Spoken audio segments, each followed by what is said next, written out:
亚比，我是许巍老师，好期待哦！又到了学生活课语的时候了。今天许巍老师要教大家的是一个礼拜有7天，每一天怎么说呢？我们先来学礼拜一怎么讲，叫做礼拜一，星期一，猴子穿新衣；礼拜二，星期二，猴子肚子饿；礼拜三，星期三，猴子去爬山；礼拜四，星期四，猴子去考试；礼拜五，星期五，猴子去跳舞；礼拜六，星期六，猴子去抖六；礼拜日，星期天，猴子去休息了。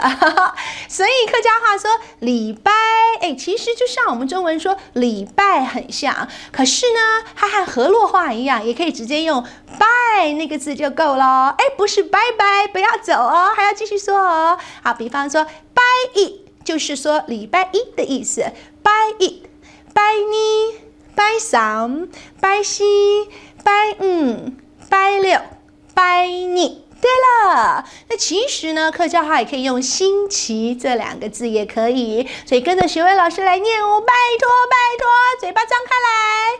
星期一、星期二、星期三、星期四、星期五、星期六、星期日。对了，好棒哦！再来呢，许巍老师要教的是这个礼拜、上个礼拜、下个礼拜怎么说？像这礼拜一呢，我们就可以说呀，礼拜一，呀就是这的意思，呀，礼拜一就是这礼拜一。那我们来学上礼拜一怎么说呢？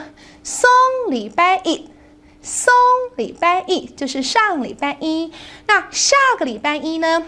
哈礼拜一。哈礼拜一，所以上下松哈会咯。再来阴客喜相逢。今天许巍老师要教一个客家的俗话啊，有一点尖酸刻薄就是了，说人家是那个怎么说呢，老少配。男的年纪很大啦，娶一个很年轻的老婆啦，这个客家话怎么说呢？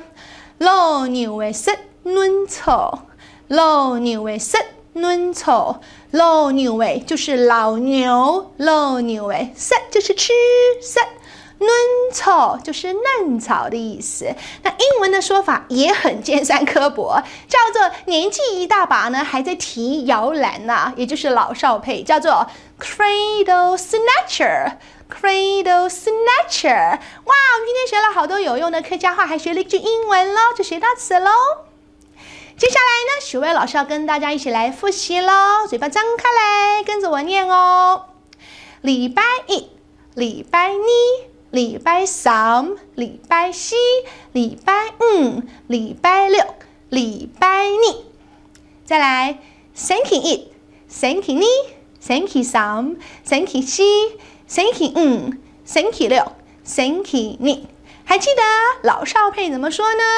老牛的食嫩草 ，Cradle Snatcher。我是许巍，下回再聊喽，拜拜。